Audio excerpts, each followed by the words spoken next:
The question of land sales for HDB development, and whether the government increases its reserves when state land is sold, was answered on November 7. No, reserves do not increase when state land is sold, as the physical asset is merely converted into a financial asset, Second Minister for Finance and National Development Indranee Rajah explained.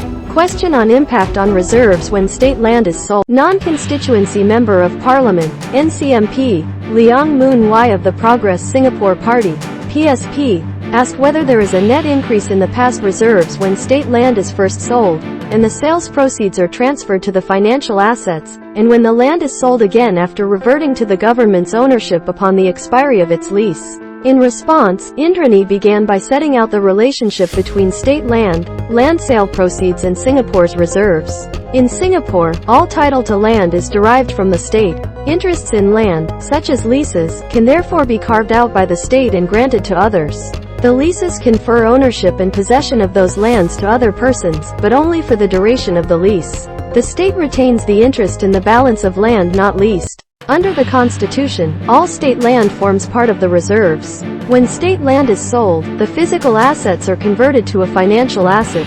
Example of the relationship between the sale of land and the reserves. Indranee used an example. If the government sells a parcel of state land at its fair market value for 1 million Singapore dollars, it no longer has the land for the term of the lease. However, the government now has 1 million Singapore dollars, and there is no net increase in the reserves. We have merely changed the physical land in our reserves into an equivalent amount of financial reserves.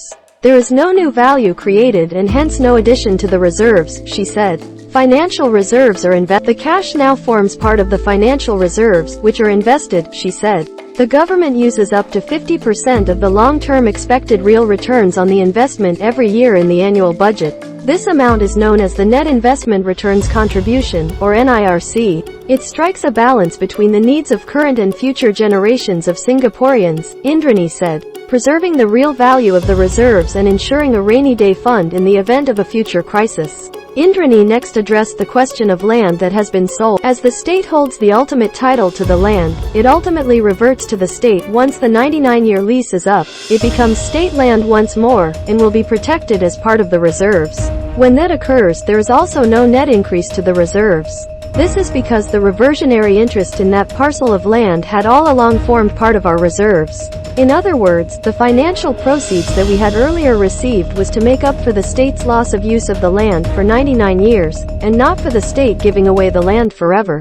Indranee said that there is no net increase in reserves when state land is sold, as it is a conversion of physical assets to financial assets, and there is also no net increase in reserves when state land goes back to the government, as the value of the lease does not include the reversionary interest. Indranee added that there is again no increase in the reserves when the land which was returned to the government is sold again. This is because it is merely a conversion of one form of asset to another. However, the reserves do increase when the government invests its money and grows the financial assets held by the state. Second question on so-called triple payment. In another question, Leong also asked whether Singaporeans are paying the cost of state land used for public housing when initially acquired by the government. The difference between the higher land cost when the land was purchased by HDB for development, and that which the government initially acquired the land for. Taxes to cover the shortfall incurred by HDB from the land cost paid to past reserves at full market price, thereby amounting to triple payments for use of state land that are developed into HDB flats, if the land acquisition and development occurred in two different terms of government. Indranee also addressed this, saying there is no triple payment by Singaporeans for the land used to develop HDB flats. From time to time, the government may need to acquire land for public housing, which is compulsory. First, the government acquires the land and compensates the landowner for its value, based on fair market value. This may be funded through cash reserves or government revenues. Second, HDB will purchase the land from the government at fair market value, just like any other buyer of state land. Why don't we simply transfer the land to HDB at zero cost, since it is a transaction between government and a government agency? Indranee asked rhetoric. The reason is because the transfer to HDB for developing public housing results in the land being taken out of the past reserves. Past reserves would be depleted if HDB does not pay for state land. If fair market value is not paid in exchange for the land, the past reserves will be depleted, there would be no corresponding financial assets to replace the physical assets, and no land sales proceeds to invest and generate returns for use in the form of the NIRC, thus requiring HDB to pay fair market value for the land cost. By preserving the value of our past reserves, this is, Indranee added, for the benefit of all Singaporeans, both present and future.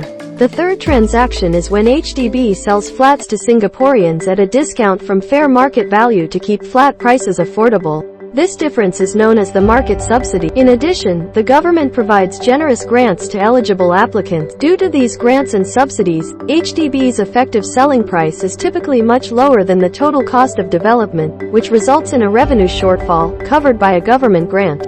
For the financial year, FY 2021-22, HDB recorded a deficit of 3.85 billion Singapore dollars in its homeownership program. The average deficit incurred by HDB in the last 3 years, FY 2019-20 FY 2021-22, was about 2.68 billion Singapore dollars a year. Indranee said that in answer to Leong's question, the government does not profit from the sale of state land developed into public housing. There is no triple payment by Singaporeans for state land used for public housing, and Singaporeans buy BTO flats at a discount from their fair market value. In addition, eligible first-time buyers can enjoy the enhanced CPF housing grant of up to $80,000. This is demonstrated by the fact that a private property of similar size in a similar location costs significantly more, and after a minimum occupation period, HDB owners can sell their flats at comparable or higher prices than what they paid HDB. Top image from MCI YouTube and HDB Facebook.